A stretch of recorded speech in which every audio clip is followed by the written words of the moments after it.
Пст! След малко започва трибуната. Тодор и Деско ще разкажат интересни истории. Аз вече си запазих място.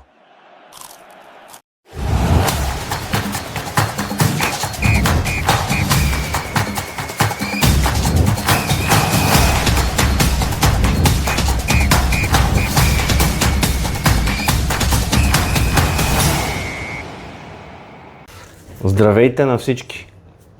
Днеска сме с така анонсирания епизод на трибуната, в който ще се кажат доста истини. Знаете, че ни пестя от тях, от тези истини, които ще разкажа. Минахме през един изключително тежък в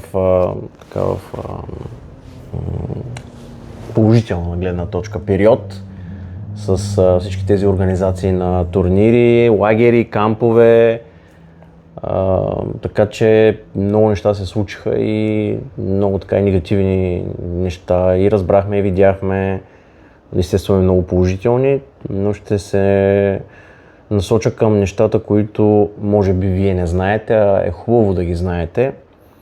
Като ще минем през организацията на всяко едно наше събитие, ще кажем с какви трудности сме се сблъскали, какво чухме, какво видяхме, кой ни помогна, кой ни се опита да ни попречи. Така че слушайте, ще е интересно, за някой може би ще е скандално, а от сега казвам, че няма да си позволявам да говоря с имена, ще запазям хигиена на общуването към момента, но ще давам подсказки, така че всеки може да се сети за кой става въпрос. Първо, колко време мина вече от връщането на Ювентус? Една седмица минала? Една седмица почивка. Една седмица почивка. Беше много тегаво. От към организационна гледна точка, иначе мисля, че всичко се получи топ.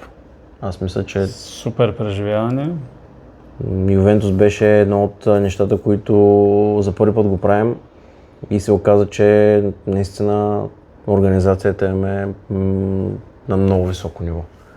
За разлика от всички останали, там работата си е абсолютно на ниво, без компромиси, без тип само комерциална цел. Да, това е много важно да го кажем, защото в крайна сметка ние също гледаме хората, които правят различни видове лагери, кампове и така нататък.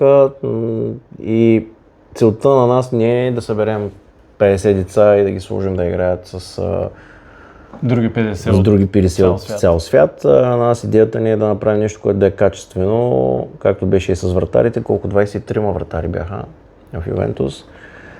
И 23 мога да кажа, че от тях 95% бяха на доста много високо ниво.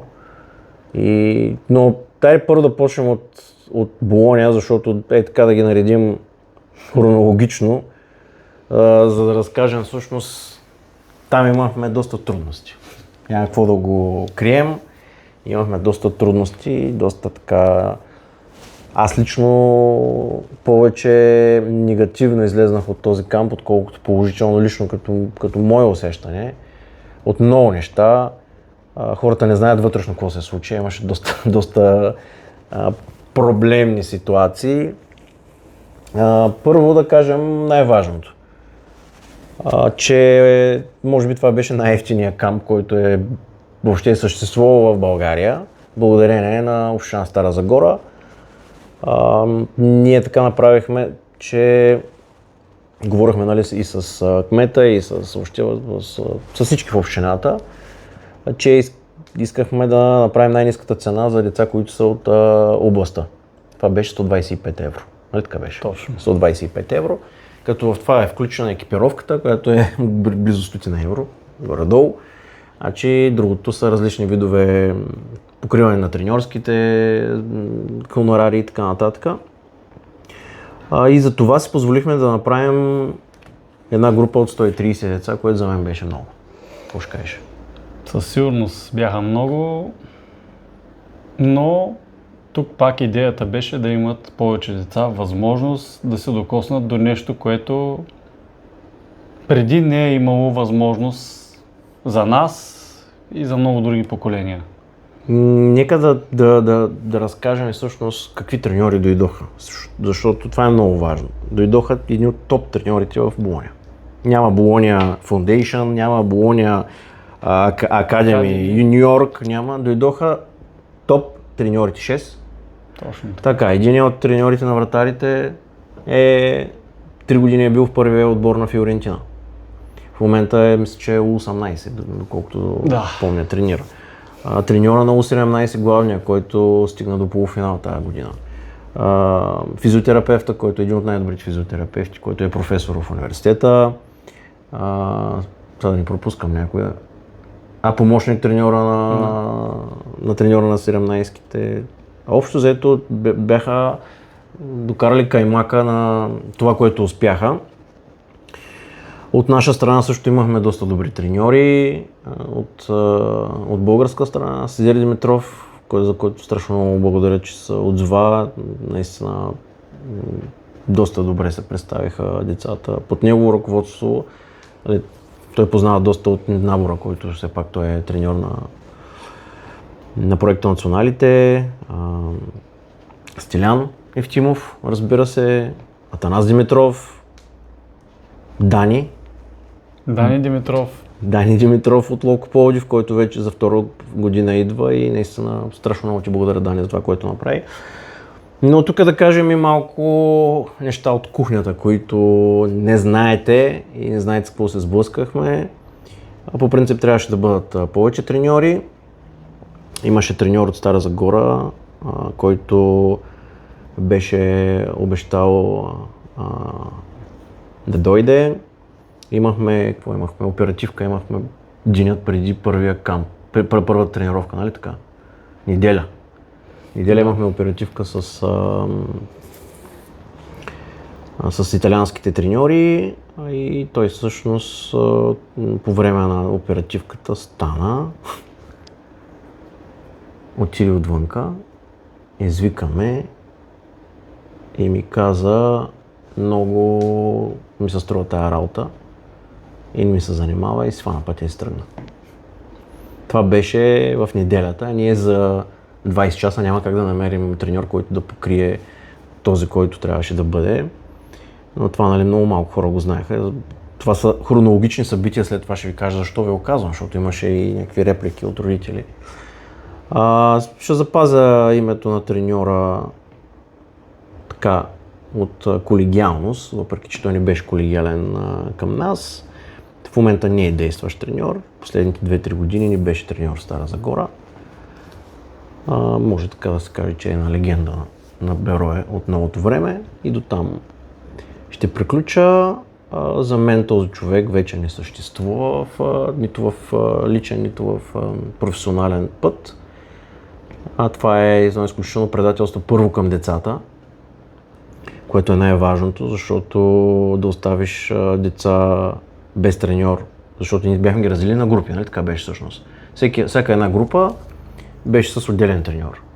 И де факто проблема дойде от там, че един треньор липсваше и трябваше да правим малко така рокади, които не бяха окей, но планувани. Да, не зависеше от нас, така че първо той направи така, че децата да имат малко така затруднения с тренировките, защото за нас беше важно всеки един треньор да тренира максимум 15 деца, 12 до 15 деца. И оттам излезнаха и другите проблеми с тренировъчния процес. Всъщност имаше коментари от родители за това, защо не сме споделяли тренировките, нали така беше? Защо не сме споделяли тренировките предварително? Аз вече не знам колко пъти да говоря това за родителите. Аз направо вече не знам. Ти знаеш, че аз съм малко по-остър, ти си малко така. Ние сме като Йинг и Янг в тази ситуация. Но ти видя сам колко тегава беше комуникацията с родителите от Стара Загора. И не само. Да подчертаем, че тук ситуацията беше тези, които платиха по-малко, 125 евро, бяха с много повече претенции от тези, които бяха извън област Стара Загора, които дойдоха на хотела и така нататък. Аз бях изключително разочарован от няколко реплики от различни родители. Ма защо сега този треньор трябва да тренира тези деца? Ма защо 20 деца, 30 деца? Аз тогава какво им казах? Във вашия отбор, няма споменам отбор, колко деца тренират с един треньор? 40, 50, 60, 100, 150? И тогава беше голямото мълчание. Значи вие сте дошли тук, опитали сме се максимум да направим 20, 15 деца, 12 на група, колко може. И сме се затруднили единствено, защото един треньор кавички, в последния момент ни е направил такъв капан, в който де-факто ние нямахме какво да направим. Но и там оцеляхме. Въпросът е, че за пореден път доказахме, че явно не е толкова важна тренировъчния процес, колкото трябва някой да си наложи мнението и да кажем, защо така не тренирате, така. Другия проблем, който срещнахме, той беше наистина вече голям проблем. Там някакво... Проблем номер едно. Проблем номер едно беше доставката на екипировката. Тук вече ние като екип, заедно с Болония, не мога да кажа, че можем да поемем вината, защото всъщност ние нямаме никаква вина като Кондор. Вината беше изцяло... Всъщност ние не разбрахме къде е вината. Никой по пътя ни каза. Както и да е. Вината я отнесохме ние, смисъл в крайна сметка. Да, вината я отнесохме ние, но да ви кажа каква е цялата ситуация. Макрон и Болония са изпратили на Макрон ордера, който е поръчката, може би 4-5 дена преди кампа или 10. Първата пратка дойде на време. Втората пратка дойде с 2-3 дена закъснение. И вече оттам нататък, трета и четвърта, която бяха най-важните неща, дойдоха в последствие сряда и четвъртък. Четвъртък дойде последната пратка. През деня. И ние, няма да ви казвам, че аз с колата съм ходил да гоня куриера по магистралите, по депа, за да мога по-рано да взема самите неща. Тук с Десо до посред нощ сме стояли да разпределяме екипи, екипировки и така нататък. Това е нещо, което много малко хора го знаят. Но най-тъпто, което беше е това, че през цялото време от неделя, даже от преди неделя, защото ние пуснахме самото съобщение в събота ли беше петък, до когато дадахме последните гащички, последните чорапки, единственото нещо, за което се говорише, беше къде са екипите? Къде са екипите? Къде са екипите? Къде са екипите? Къде са екипите? Имайте предвид, че много от децата имаха екипировка. Някои от тях понеже първо дойдоха тениски, първо дойдоха гащи, различни размери. Ние тук правихме какви ли не неща, за да ги направим. Аз не мога да разбера това ли е най-важното в един тренировъчен лагер. Важно е. Важно е. При хората са си ги платили, това нямам спор. Но това ли е най-важното? Да се говори само за тази екипировка. Къде е екипировката? Това беше голяма... Направо не знам, аз всеки път като влезнах на терена и като минах по крайорите, къде?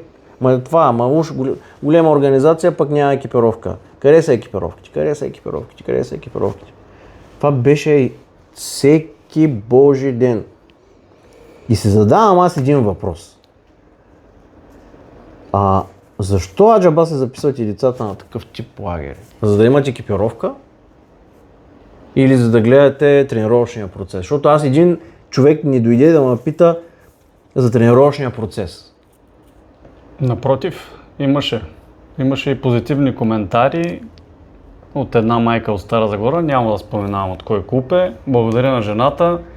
Явно беше видяла, че напрежението в нас беше доста. Жената ми писа благодарна, детето било щастливо.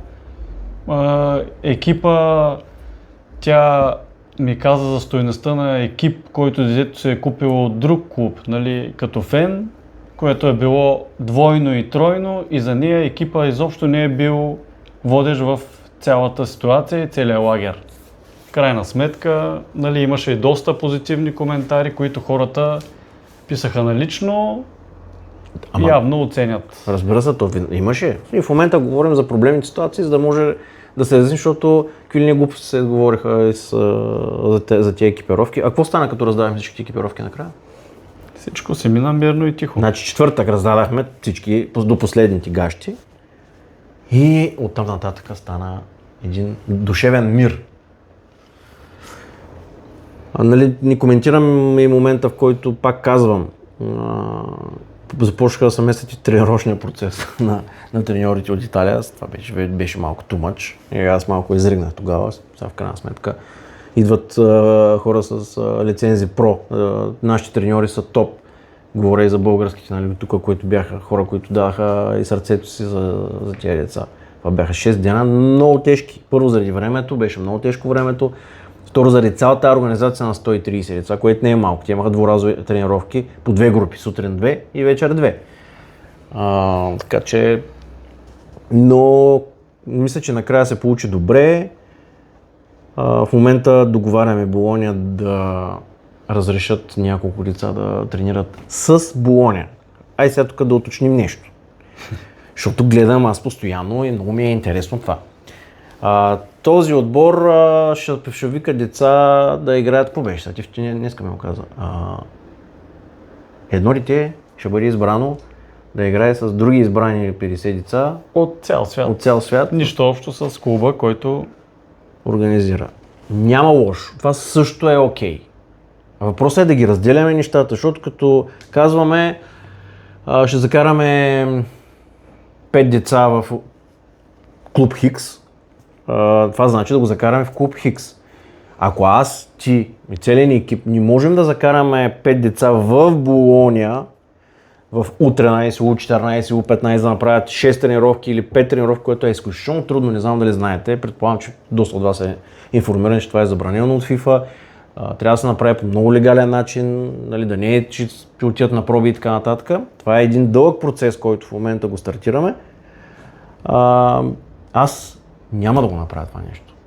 Защото аз не искам да пратя детето да играе в Болония училище, в село някакво до Болония. Или в някаква фундация, или кой си фундация, нещо си и така нататък.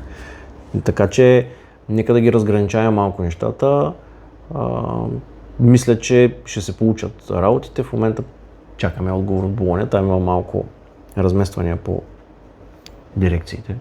Тъй, че общо взето смяна на треньори, смяна на треньори, да, на ръководители.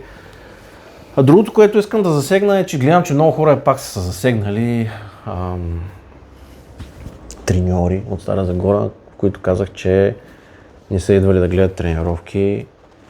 Ама хора, аз не ви го казвам да се сърдите, ама ние не сме любовници и гаджета, че да се сърдим. Ние сме се събрали да работим. В крайна сметка, моята идея е всеки един да дойде. Ма Тос бил не ме харесвал. Аз мога да си го преместя от левия в десния като цяло. Мисъл, мен това аз също не харесвам много хора, но ми се налага да работя с тях. И Стара Загора го правя, много добре знаете. Тос бил не ме харесвал и няма да дойде да гледа тренировки. Или Тос не харесвал него, или онзи не. Но това са някакви пълни избишотини. Идваш, професионалист си, да гледаш тренировката, записваш си, казваш това ми харесва, това не ми харесва, взимаш нещо, ако можеш да вземеш и го прилагаш към децата. Нали, тези, които някои още казаха, че са аниматори, трети са или какви си, няма значение, но и аниматор да си пак може да приложиш нещо, не анимационно. Затова не знам за какво толкова много се обиждате на истината, която казвам. 6 дена има 6 треньора чуждестранни и 4 наши, които правят тренировки по методологията на Болония. Болония миналата година имат 2 или 3 отбора на финал и на полуфинал в възрастовите групи в цяла Италия. Не са правили такъв подем от 20 години сигурно. И явно методологията им работи. Какво пречи? Идват и безплатно. Това е безплатно. Единственият, който дойде, който знам, че дойде, беше Дидо Чампион, нали така? Да. Това, което аз съм видял. За друг не знам. Мисля, че там от твоите хора идва. Влади Зафиров ли да кой идва?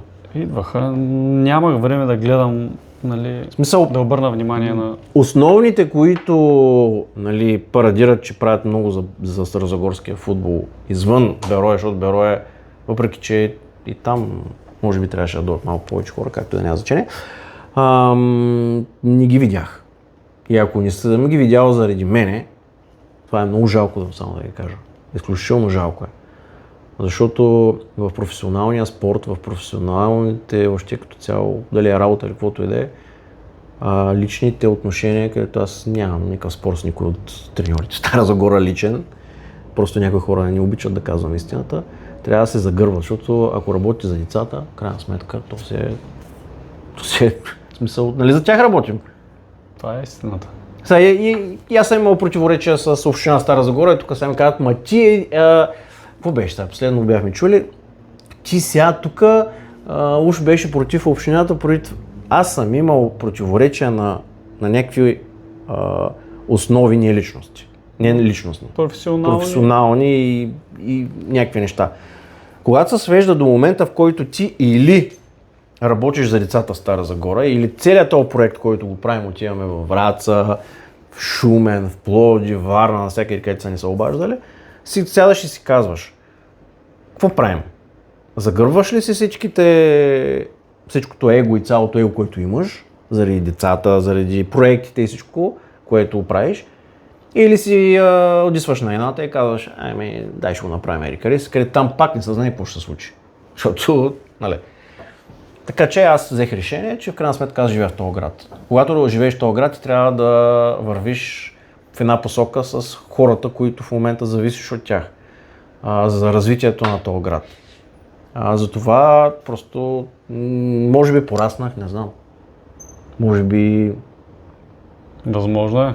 Ма ти много пъти си ми го казвал това, аз не го крия. Колко пъти сме си говорили и ти си ми казал, Говорили сме на тази тема много пъти, за което съм щастлив, че някакви взаимоотношения са оправени с една ясна цел напред за Стара Загора. Да. И аз наистина доста пъти, когато сме си говорили, съм се замислял, добре, в крайна сметка, ако трябва да работиш по този начин с тия хора. Така че аз също работя понякога, не говоря само Стара Загора, и въобще навсякъде в цяла България с хора, които не са ми от най-приятните, примерно в някакви клубове, има хора, които ми очевадно не ги харесвам. В крайна сметка не може всички да се харесват и да бъдат приятели. Аз точно това ти казвам. Просто трябва да има колегиалност и... 15 човека сигурно ми казаха, те кой си треньор не дойде, защото не те харесва от Стара Загора горе. Ма хубаво, окей.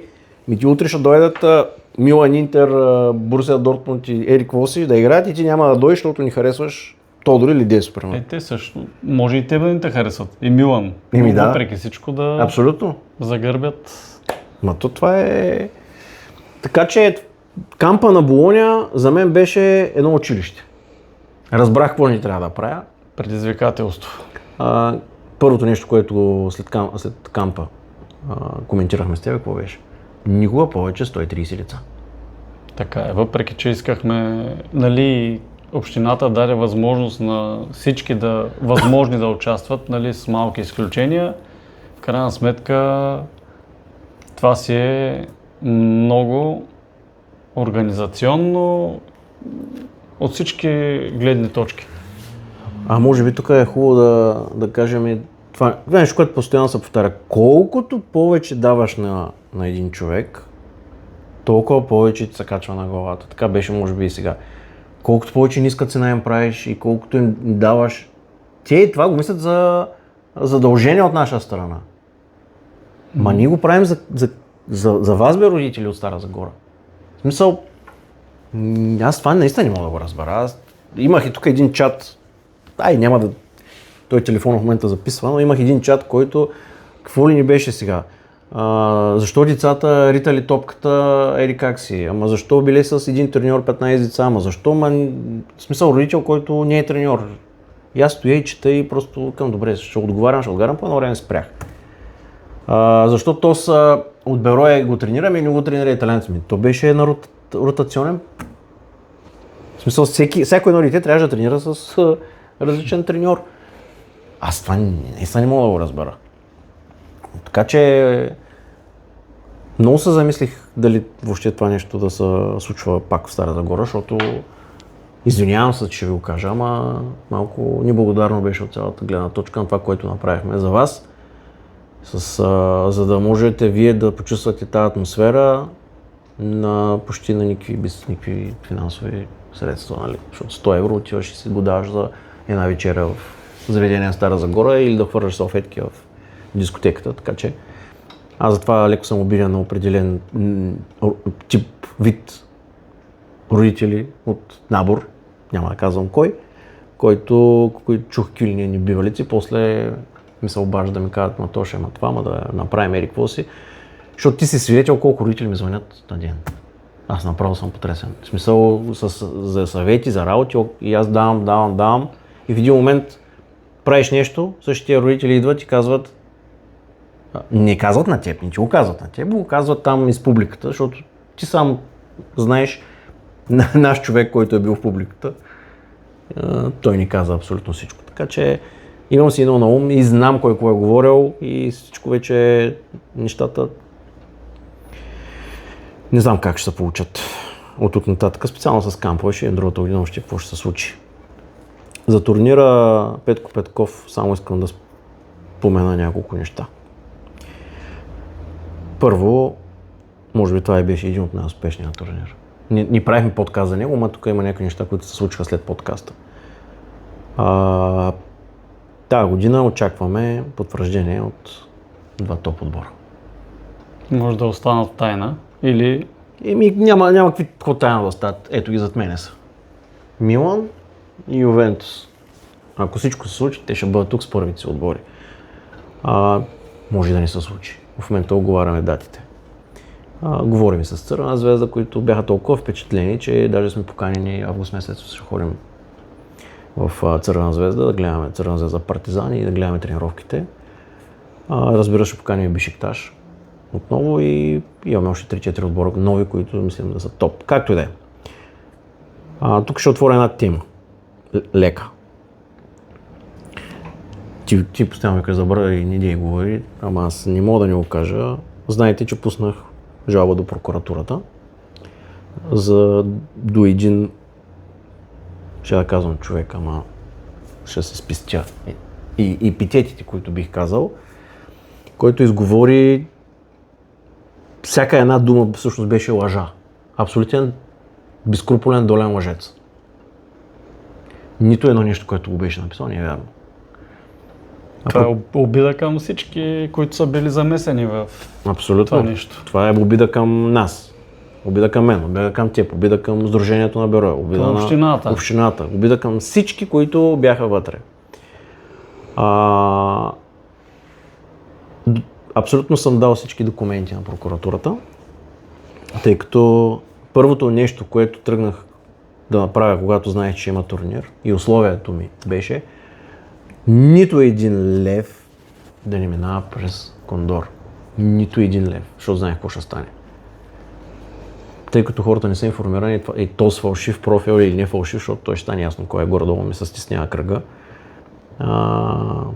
Според мен е родител или треньор от Казанлък, пък знам ли, може пък и детето играе Стара Загора, той да е от Казанлък. Защото там имаше големи драми, зачеркнах с големия хикс. Въобще дестинация Казанлък към всяки видове неща, които са свързани с наши организации. Съжалявам, ама като не може да се контролирате родителите, треньорите или каквото и да е там, не е мой проблема.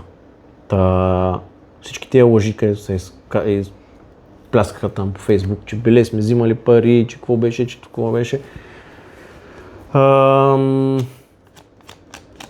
Накараха, ще да си го замълча това нещо, но накараха да кажа едно нещо, което не знам дали е така. Няколко родители ми звъняха на мен и мисля, че на тебе звъняха, да запитат колко е била таксата за отборите, които не са спали, нали така беше? Да. Специално от Казанлък ми се обадиха. Тъй като според родителите, аз нямам идея, на тях им е поискано 150 евро, нали така беше? 150. А пък нашата такса всъщност е 100.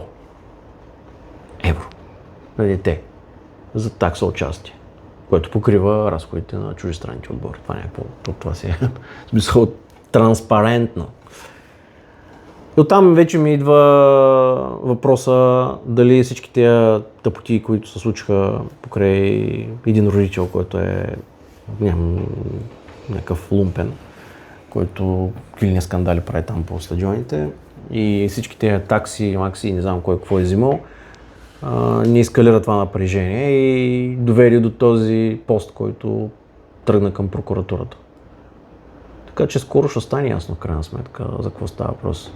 Дали е треньор или родител, или някой пак дет не ме харесва от рестаджиите. Да, защото рестото е много, много важно в тази гледна точка. Тук съм си ги написал всички точки, защото ще забравя нещо, пък е много важно.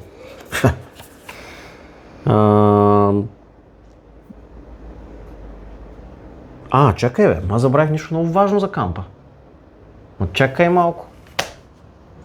Да кажем, още един треньор, що ни дойде на кампа. Така, сега да ви кажа. Казвам ви го точно как са нещата. Всеки един треньор на Болоня, за да дойде в България, си има определен хонорар, определен от Болоня. То не е тайна. Хонорарите са от 500 евро на човек. Това е хонорар за престоем. Това са треньори с доста високи лицензи. Бяхме поканили треньор Хикс, който познавам доста добре. Доста неща сме правили за него в годините. И всъщност сумата, която ни поиска беше... Аз бях шокиран, ще да се забия главата в компютъра. Беше от порядъка на 900 евро, плюс пътни, плюс спане и горе да отиваха към 1300. 1400 евро. И тогава се замислих. Всеки човек си има цена, вярно е. Аз не съм дължен да я приема, не съм дължен естествено. Но тогава се замислих, викам, добре, тук идват хора с лицензи. Това не е ли страшна обида за тези хора? Хората са държали, някои имат Про, някои имат C, някои имат B. И в един момент, викам, добре, значи на мене чуждестранният треньор ще ми иска една сума, а човек, който сме направили не са много, ми изпляска тази сума. И тогава ми се отвори една тема, която искам да кажа, че родители, когато ходите по лагери, кампове, тренировки, каквото и да е, не е лошо да гледате дали треньорите имат лицензи. Защото това е едно, че си пратите детето на курс по математика и учителката да не е завършила висше образование по математика, нали така? Или се едно, че ти си завърши в великотърно физическо възпитание. Приятно ли ще някой да отиде, който има 8 клас, да стане учител и ти да пратиш детето си там да... Сигурност не. И това е нещо, което искам така да отворя като тема, че когато ходите на индивидуални тренировки, защото има не знам вече колко хиляди индивидуални тренировки, аз съм потресен, когато ходите на индивидуални тренировки, когато ходите на лагери, на каквото и да е, и когато ви тренират треньорите, има си база данни в БФС. Отваряте и гледате, този треньор има UEFA Pro, UEFA B, UEFA C, UEFA няма нищо и така нататък. Тогава си правите сметка дали да доходите ли да дадете тези баснословни цени, които ги има. И ни го казвам от гледната, защото това не е наша основна работа. Аз мога да правя кампове, мога да ни правя. Това не ми е въобще, даже губим повече, отколкото печелим и ни говоря дори като финансово гледна точка.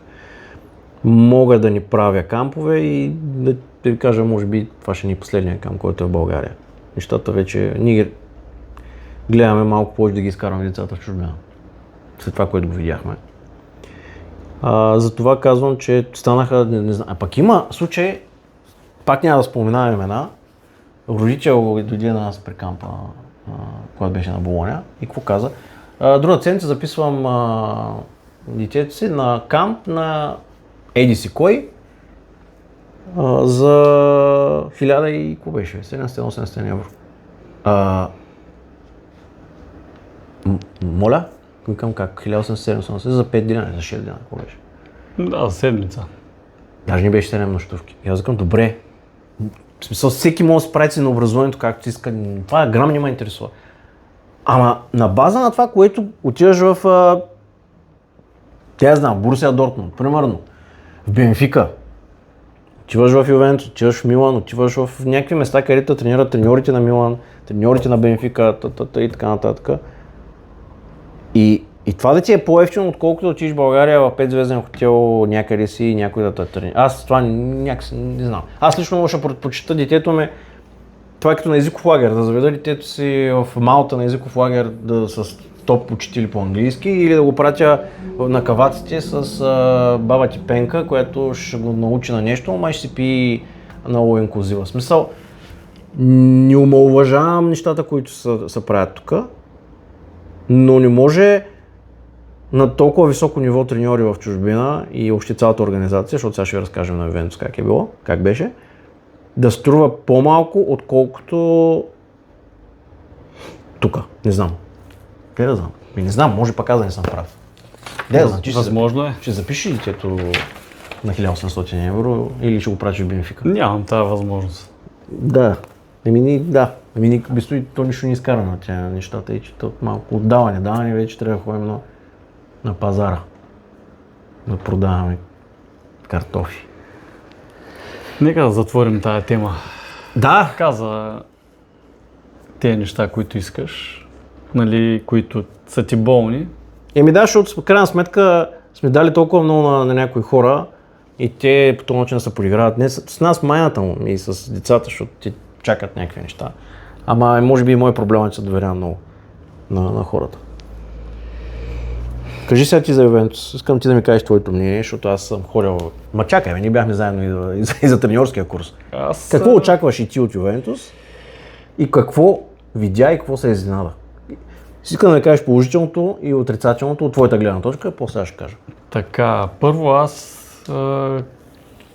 като фен на Реал Мадрид, нали, мога да... Пак и на също почваме.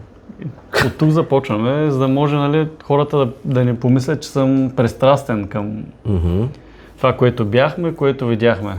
Аз за втори път виждам, нали, това място и въпреки, че пак казвам, не съм фен на този отбор, първо чувстваш го, това място вече го чувстваш като свое. Значи толкова добре са нещата, че нямаш грам, нотка, притеснение никъде. За нищо. Организацията е толкова добра, че как да кажа, не сме отишли на почивка, сигурно сме имали доста пак преживявания тежки.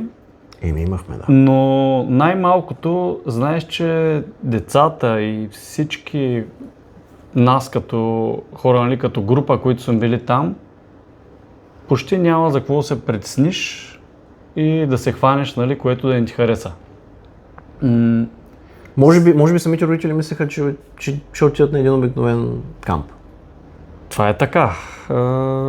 И имахме малки трудности през цялата организация, нали, което може би е нормално. Някои от децата за първ път напускат страната, други за първ път се отделят от родителите си, трети изобщо, нали, не знаеха къде и за какво отиват там. Това е истината.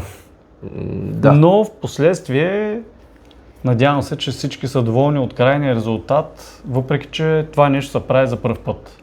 Нали, от наша страна. Нека да обясним, и от тях. Че това не е нещо, което се прави всяка година за 50 000 деца и за примерно от цял свят. Това нещо се направи изцяло, tailor-made, както се казва на английски, изцяло за нас. 23 вратари, 2 водачи, един отговорник от Ювентус. Колко треньора бяха? Колко групи бяха? 5-6? 5 треньора от Ювентус, не от Ювентус фундация. Един координатор, който от 22 години координатор, който е работил с Буфон, който е работил с Филипи, който е с Марио Кирев, смисъл, изключителен човек Пауло, който и накрая какво направиха? На всяко едно дете им дадаха оценки препоръки и избраха няколко деца, които, в смисъл избраха, помолиха ни нас да ни кажат в кои клубове, да им кажем в кои клубове играят, За да могат да следят за да могат да децата. следят развитието, защото за тях това нещо е наистина... Сега нека да кажем, че Ювентус не са свикнали да идват професионални вратари, защото повечето от тях играят в професионални футболни школи, които бяха. И някои от тях бяха национали. Точно така. Нали? Сега едното дете бе спечели най-добър вратар на турнира в Дубай с Левски сега. Нали? Топ вратар. Другия проект национал е един от талантите на Локо Пловдив. Така е. Другия 16 годишен или 17 мисля, че беше. Метър и 90 и колко. Бяха го следили от Сасуоло. Уж. Защото там имаше лека драма. Имаше доста деца, които отговаряха на критериите на Ювентус по много неща, въпреки че височината малко куцаше. Нали, имаше едно дете, което с нас, той е израснал с нас, Романов. Виктор, който беше и на Буфон Академия и така нататък, той показва изключителни качества дете. Нали, не искам да споменавам сега този, всички бяха на топ ниво. Да. Всички бяха на топ ниво. Дори най-малкия, Виктор Чо е уникален. Надявам се това дете да продължи с този хъс. На колко години бе? Че добре, на 7, на 8? На 7? 7-8. Малък, но с така много голяма амбиция. Така че това, което ние пък видяхме там, спахме в базата на Ювентус. Затворени. Не знам, в колко че затваряха? 22 часа кипенците ти удрят. Не мога да излезеш, не мога да влезеш. Единия път ходихме да вечеряме и не мога да влезем. Нямаме ключове, че звъняхме, че таковахме и така. Но базата е топ. Така е. Там вечеряха, там обядваха, там закусваха. Имаше телевизор, гледаха мачовете. По принцип горе имаше PlayStation, което бяха я махнали. Там спят и децата, които са от чужбина, от Академията на Майами, идваха на обмен. Намира се в Канталупа. Няма забележки. Дори двамата с тебе спахме на легло двоетажно, няма забележки. В смисъл, нямаше телевизор в стаята. Нямаше телевизор в стаята, да. Точно като играч на Ювентус. Тренирахме в базата Виново. Колко деца са влизали в базата Виново от България? Колко хора? Колко хора са влизали в базата Виново? Бяхме един до друг с U23 на Юве и с женския отбор. Мисъл, уникална атмосфера и уникално отношение от хората. Просто аз съм много впечатлен. И тренировъчният процес беше на много високо ниво. И това не го казвам аз, го казват хората, които и родители, знаеш колко се обаждаха, казаха, нали, всичко е топ. Пратили сме оценките на треньорите им в клубовете, нали, тези, които са поискали, разбира се, повечето поискаха. Това е браво казвам. Всички благодарен съм на това, че повечето ми се обадиха. Така че мисля, че това е пътя. Пътя е по този начин. Да покажеш професионалния начин на лагери. Отиваме от другата страна. Бяхме и в Милан. Там бяхме в базата Визмара, която си е базата на Милан. Може би тази година леко нивото на децата, които бяха там, защото там не беше направено само за нас, беше паднало с една идея, но пък треньорите бяха от топ ниво пак. Но ти не можеш да извикаш деца, които не могат да се вържат обувки, защото имаше деца, които те въобще никога не са играли в футбол. Банайка му дошла от Австралия, отшла на Комо на почивка и те го оставили там, нали.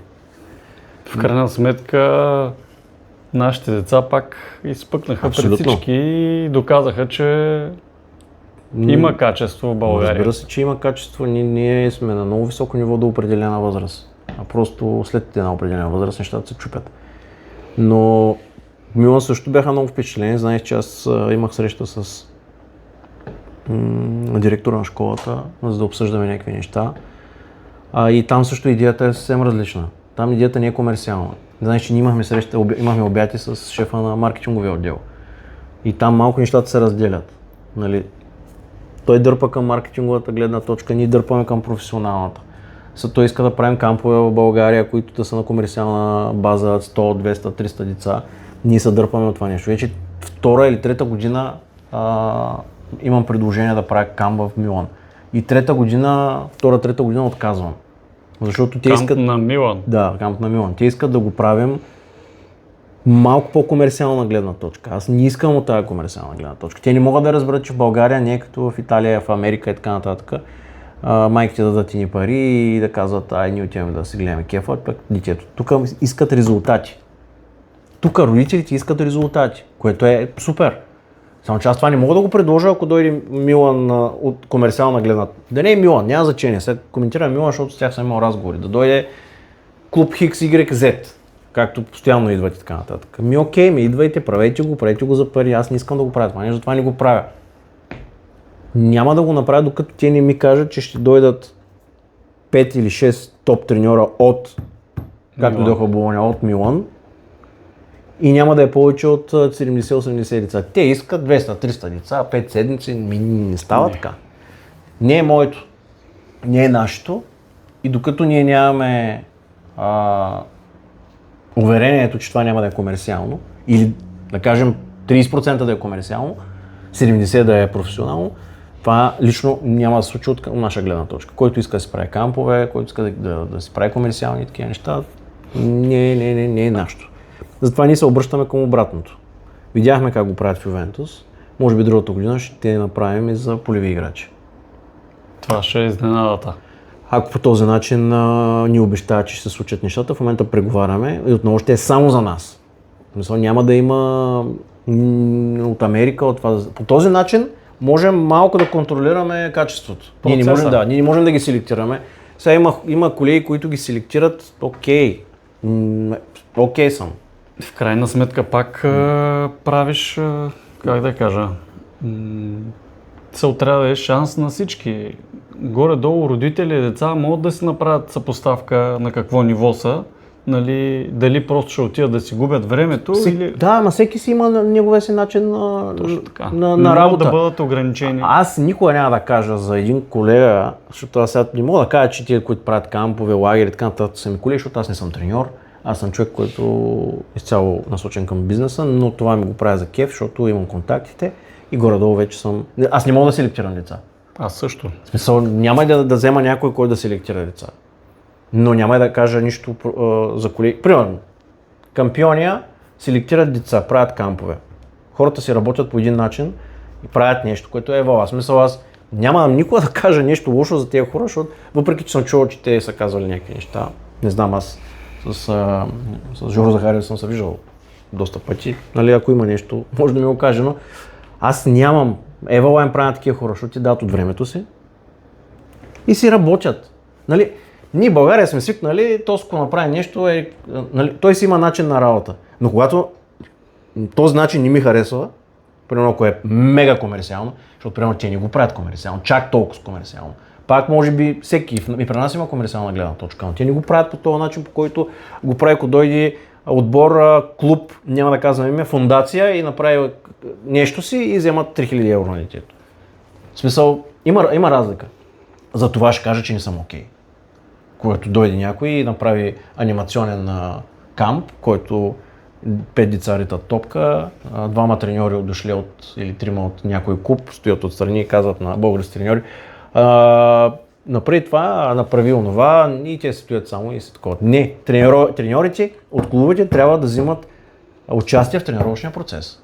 Даже мога да те прекъсна, треньорите от Болония обираха топки, конуси, да не казвам и бутилки. Защото това е част от мен това ми е процеса. Мен това ми е идеята, когато го правим това нещо, когато идват. Не да ми стоят и да кажат, взехме там и пари и да се тръгваме, тия деца за нищо не стават. Или просто, в Бенфика като и дойдоха миналата година, човек, те направиха чудеса. И това ми е заложено винаги в договора, че така трябва да се направи. Иначе могат да се правят с който искат, където си искат, България, Турция, Сърбия, Гърция. Барселона, що не правим на Барселона, знаеш ли? Знам. Значи Барселона, ние имаме изключителни контакти с тях. В Барселона идват, пращат 2 човека от Ескола. Училище. Така. Ни пращат от Ла Масия. Това ми беше спора с тях. Идват 2 треньори, които те не взимат участие в тренировъчния процес. Те стоят отвънка, дават тренировките на български треньори, стоят отвънка и казват кой какво да прави. Добре, това е техния метод. Аз нямам проблем с това. Всеки си има метод. Ма те е Реал Мадрид така в България. Така е. Но това не е моят начин и затова няма да го направя, защото аз няма да се червя тук пред родителите и те да ми кажат, ма какво правят сега тия? А защо нали, ние изплатихме ни пари, пък те не участват в тренировките? Не е нормално това. Затова, ето казвам ви, затова към момента нямаме все още договорка с Барселона. И освен това, че е супер скъпо, и на всичкото отгоре те ни пращат от Ламасия, ми пращат Хуан Педро Санчес от Ескуола в Корния, примерно. Тъй, че Милан, да завърша темата с Милан, организацията също беше, в смисъл от към Милан, но там имаше малко чисто логистични неща, хотели, които, нали, ние имаме контракт директно с партньора на Милан, ние сме официални партньори за България, знаеш, че цената нашата беше Съвсем различна. 700, не повече, около 800 евро по-ниска от официалната цена на Милан. Това беше договорка, която бяхме направили, въпреки това пак имаше големи драми. Но там, като когато нямаме контрол над хотели, на работи, малко се получиха, един ден преместиха децата, нали, не беше приятно, но в крайна сметка това мина, пък накрая им дадаха едни сакове с екипи, анцузи за награди, дойде, кой беше гост? Даниеле Масаро. Масаро беше гост и така че и там първите 2 дена бяха малко критични, но после нещата се стабилизираха, защото все пак Милан се си Милан, в крайна сметка. Може да благодариш на господин Сидер Димитров. Това беше човек, където ни направо Ева му правя на Сидер. Той беше нашата дясна ръка в Милан. Той се грижи за децата, помагаше много. Нали, ние от разстояние се чувахме, ни бяхме един ден там на място. Но той наистина прави всичко възможно, децата се чувстват много добре. И имаше и родители там с децата. Надявам се и те са доволни. Въпреки че имахме малко спорове с някои от тях в първоначалните там местения на хотели, които надявам се да се разбрали, че това не зависи от нас, крайна сметка. Каквото успяхме направихме. И така, много неща са дискутирани. Какво да ти кажа? Това аз исках да кажа някои истини, защото... чакай, ние за турнира говорихме, аз не казах, че ми се обажаха едни родители. Ще казвам. Обажаха ми се едни родители за един турнир. Няма споменавам турнир. И те взимали в кеш, какво били, там ни плащали, не пращали фактури и хората ме питат, защото са ми гледали видеята, какво да правим. Аз казах пращате, като няма фактури, като няма такива неща, пращате си сигнал до НАП, до КЗП и така нататък и си искате документите. Но това, което ми направи на мен по-лошо впечатление, че след всичките глупости, които чухме, накрая разбрахме, че сме и мошенници. Мошенник съм аз, да знаете. Организатора на турнир Хикс, който очевадно взима Ресто, е казал, що ще пращате там детето си в Ювентус, при тия мошенници само да им давате пари. Аз сега вчера, между другото, понеже сега телефона ме снима, ще ви покажа без имена и без нищо, получих поредното съобщение от Viber, как тайно се предлага Аресто. Ще бъдете доволни. И родителя ми сподели, нали, тези неща. Аз казах, в смисъл, чувал съм 1000 глупости за нас. И родителя продължи да говори как организаторите са викали майките по стаите да пият уискита, джинчи с тоник. Ало? Може ли джинчи с тоник да пием в моята стая? И това пък ме амбицира аз, другото година направя още по-топ турнира, и ме амбицира да събера от мои треньори, които са ми така близки, всички чатове за Ресто от този турнир, който има и да ви го предоставя, когато го имам. А пък човека, ако наистина мисли, че сме мошенници, може да го каже публично. И аз пак ще пусна жалба до прокуратурата, ще се съдим и ако спечели. Ако аз спечеля, ще дам за благотворително, защото нещо, което съм научил в бизнеса в този живот е всичко да ми е чисто и легално, прозрачно, защото винаги има хора, които искат да ти направят мизерии и затова когато си чист, когато нямаш нищо какво да криеш, може да си кажеш каквото си искаш, както аз го правя. Не като мишкар да ходя да говоря на някакви хора за други хора. Това аз мога да кажа и тук пред всички, защото не малко вече гледания събираме в последно време. Така че и още нещо искам да спомена, сега тук сигурно ще направиш забележка, ама един въпрос само да те питам. Според тебе нормално ли е президент на отбор да уволня треньор, защото треньора, който е помощник треньор на друг треньор, не е взел детето в националния отбор? Да, знам аз. Нормално ли? За България е нормално. Въпросът е, пак ти казвам, влизаш в едни теми, които са безкрай и те са безкрай, ама те е смисъл. Какво значи? Нали не са ли взимат децата по показатели? така трябва да е. За напред.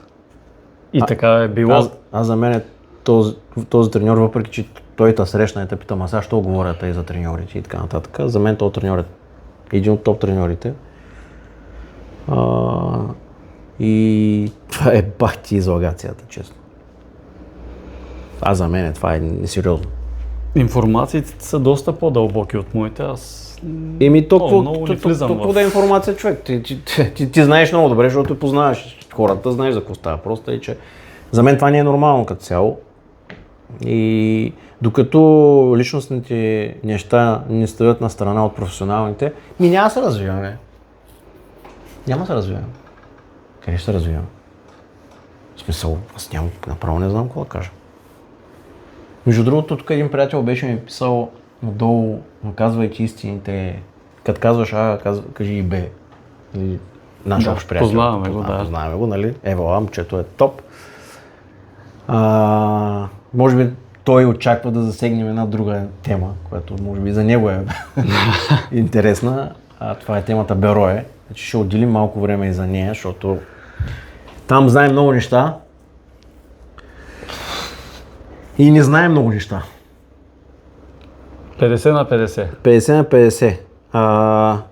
Моето лично мнение, значи тук има, в Стара Загора, тези хора, които не са от Стара Загора ще разберат, в Стара Загора има много хейтери. Не само. В България станаха болшинство. Да, ама тук са разделени обществото на две. Обичаме банато, мразим банато. Наистина. И не знаем дали мразим или обичаме банато. Айде, мразим е силна дума. Не го харесваме. Не можем да мразим някой, който не познаваме. В един момент аз не мога да се представя. Наистина не мога, акъла ми не може да го побере. Един човек, който бута кораба надолу към бездната, към Марианската падина, стои и не може никой да го изгони от града. Самия факт, че господина не желая да се среща с феновете на Берое, които наистина милеят за клуба и виждат, че... Да кажем, че ние не сме от тия фенове, където... Да, не сме крайните. Не сме, ама сега аз също имам някакви доперни точки. И аз съм бил в началото, съм помагал, когато беше Рагласа. Тогава разбрахме за какво става въпрос. Въпросът е, че в Б група в момента сега знаеш какво ще стане? Сега искахте да сте с българи? Вижте сега какво е. Да. Много искахте да има българи в състава, къде Б група, последно място. Само, че нека да не забравяме, че ние искаме само българи. Искаме да играят основно българи. Това беше в група. Сега в Б група кой идва, бе? Ти да заплатите, дали ще ги дават? Кой ще дойде тук без да... Имам един познат, който ми звъня, че един негов познат, който играе в Берое, се търси квартира. Погледнах аз, почнаха да споделят в групите, в някакви фейсбук групи имоти Стара Загора, търся квартира, футболист на Берое пише, моля ви са, имам нужда от квартира до 300 евро на човек, със семейство съм, what the fuck? Момчето идва в клуба, без някой да му е помогнал и да му помага да си намери жилище. Да си го плаща, защото неговия бюджет бил до 300 евро. В смисъл, значи той ще си търси квартира по фейсбук групите. Бачи професионалния отбор. В смисъл, това е много е добре, нали? После едни от талантливите деца в школата ги пратиха наляво надясно. Едното отиде в Нова Загора, защото няма ли да разчитат на млади, пък аз доколкото знам, защото няма къде да го настанят. Няма бюджет за това дете. А то детето си е талантливо, отиде греф на Загорец, Нова Загора. Аз не знам, нямам идея. Ето, казвам, моето мнение е, че отбора трябва да почне от ниските дивизии, да се изчисти с ново ръководство и така нататък. Въпреки че нищо не знаем какво ще стане другата година. Другата година идват избори. Не се знае какво ще се случи на тези избори, не се знае дали общината ще иска да помага на отбора след новите избори. Никой не знае какво ще стане. Ние сме гадатели да знаем какво става. За мен тия трансфери, които се направиха и на Годой, и на Вие и така нататък, къде са, в смисъл? Това са много пари. Къде отидаха? Не, че е джоб, ама ние Ние в бюро, ние в дружеството. После имаш стадион. Имаш база. Имаш всичко. Нали? То е най-лесно една година всеки да ти плащат масрафите. То и аз мога така да водя отбор. И аз мога да си правя каквото си искам. Не е розово положението. В крайна сметка, не знам. И въпреки всичко има много хора, които са готови да помагат, искат да помагат, правят го. Еми да. Знаеш, познаваш много от тях. Естествено, те помагат, ама за какво? Това е все едно, че да излезем с тебе двамата и така да имаме 3 литра вода и да почнем да ги излием в една дупка дълбока, където няма. Нищо не остава вътре в дупката. В крайна сметка правят го заради името Берое. А школата Берое? В смисъл? Какво правим там? Ние сме парадокс. Ми да. Няма такъв случай, може би, който да е разделен, да се разделени дружество. Не съм чел. Не ми е стигал информация за нещо такова. Към момента аз мисля, че на база на това, което се случва в Берое като цяло и в града, в школата, що годи, се развива добре. Но всичко зависи какво ще се случи от тук нататък и с мъжкия отбор. Сега в момента почнаха да разчитат на някакви юношки, ама те ще им се сипят психиката в момента. Така е. Група. Феновица ще почнат, ето, те за нищо не стават, на кадърници. Аз ви казах, дайте хубавите чуженци, Отбора ще има нужда, спешна нужда от резултати. Нали, да се върне там, където му е мястото, но тези деца дали психически са готови за... За този хейт, де че го издат. Да. Той ще е огромен този хейт. Ние тук сме града на хейт Стара Загора. В смисъл, ние сме града, който, не знам, всяко едно нещо се оплюва. А когато е реално, защото всички знаем докъде го докара този господин, когато е реално, няма брат, че всички си мълчат. Обаче, когато стане така, че наистина да играят българите и децата, аз гледам себе, аз гледам по групите какво пише. Исках ти, вина, 0-0 с Загорец или 0-2 от, какво беше, Марица Милево ли? Пътя ще е много труден. Оставете нещата така, изгонете то, който прецака всичко в Берое. Аз нямам амбициите да говоря и в смисъл. Ядма е, защото аз знам много неща, които много хора, които ги пишат, не знаят. Разбираш ли? В смисъл, тия фейсбукаджиите и в групите, където те халха се нямат много неща.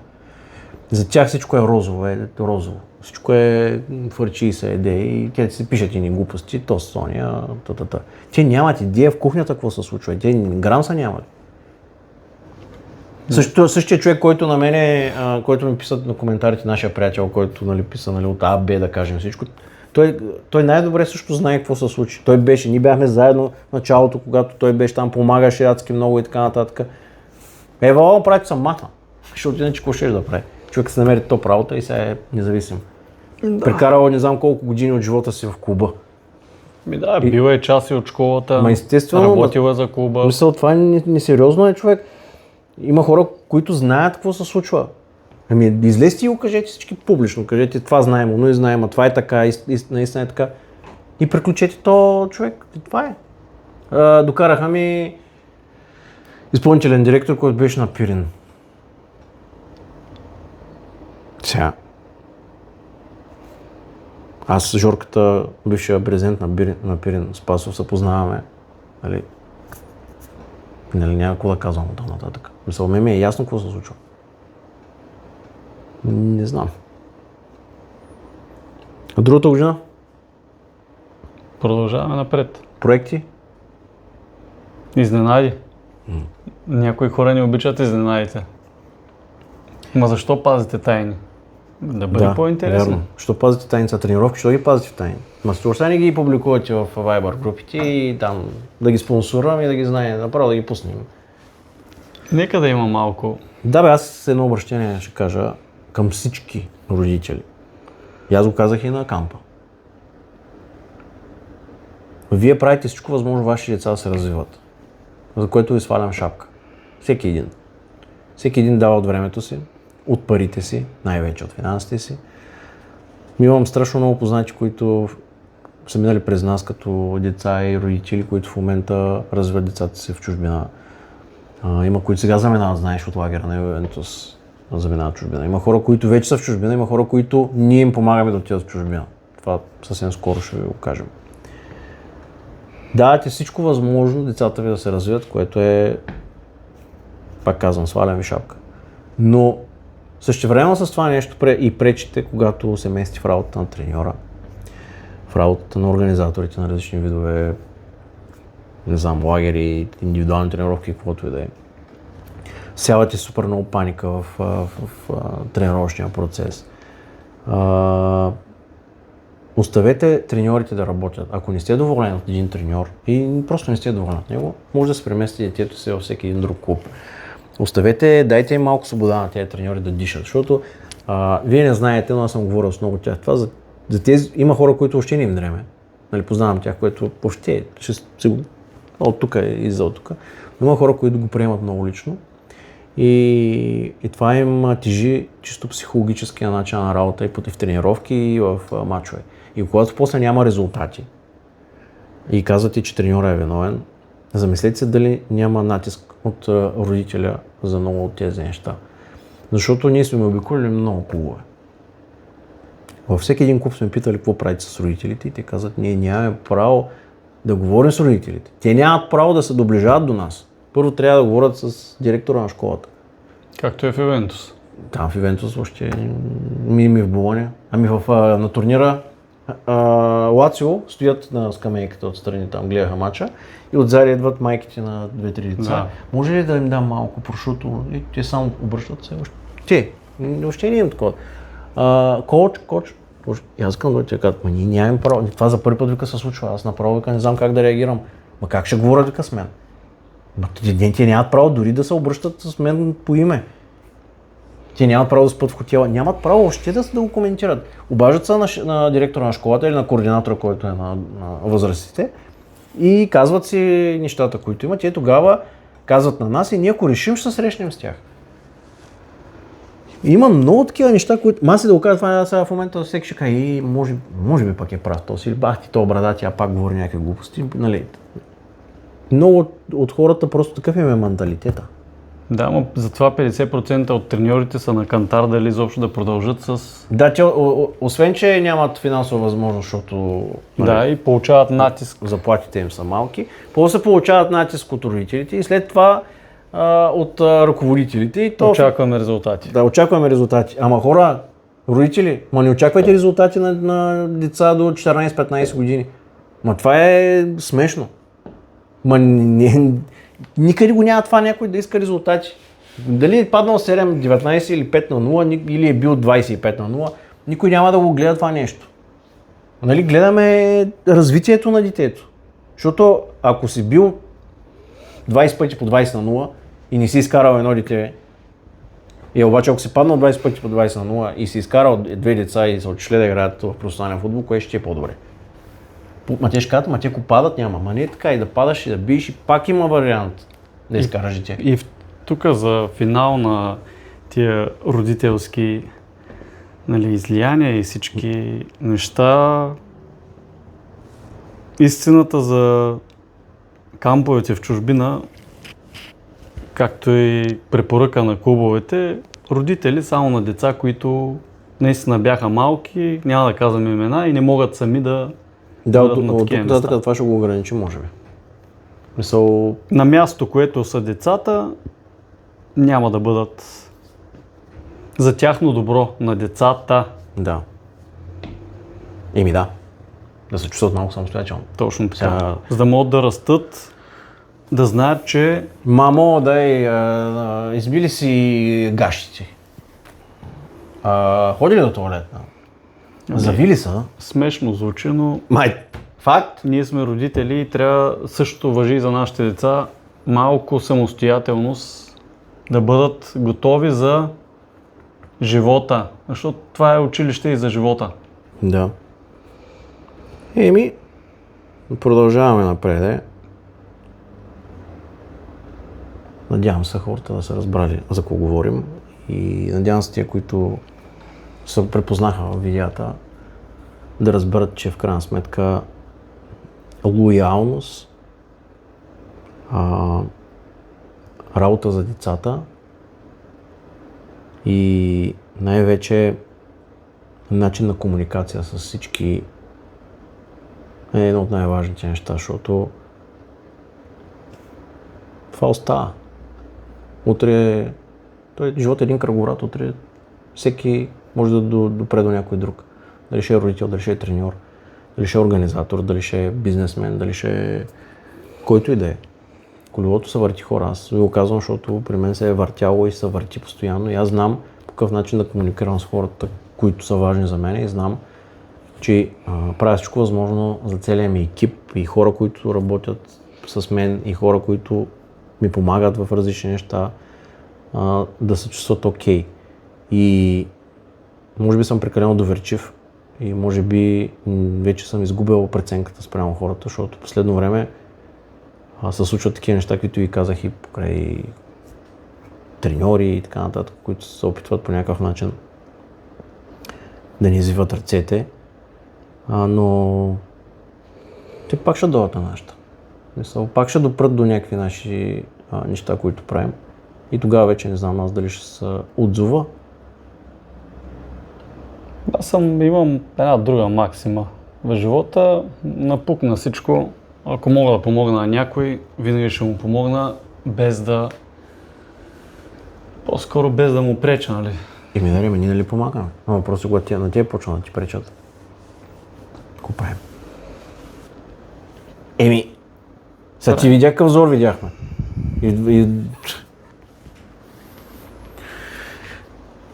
Това беше от нас в подкаста на истината. Истината за Стара Загора. Това е една друга група. Една друга група във Фейсбук. И продължаваме нашите видеа, подкасти. Ще имаме много интересен подкаст. Не знам кога ще го направя с родители на дете, което заминава в Испания да играе.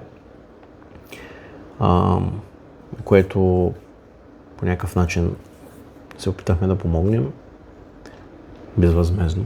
Това много държа да се знаеш, защото всеки си мисли, то спомага, защото иска нещо.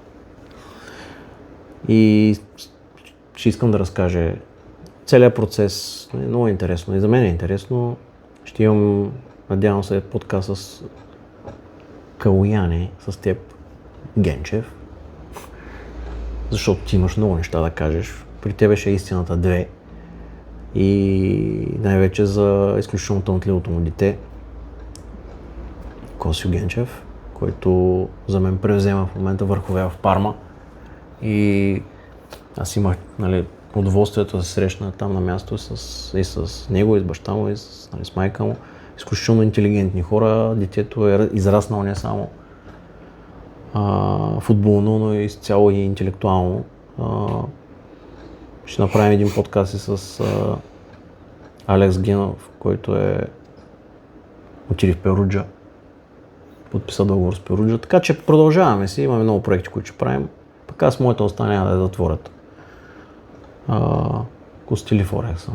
Колкото повече го чукаш, толкова по-твърд става. Това и за друго може да се каже, не само за ореха.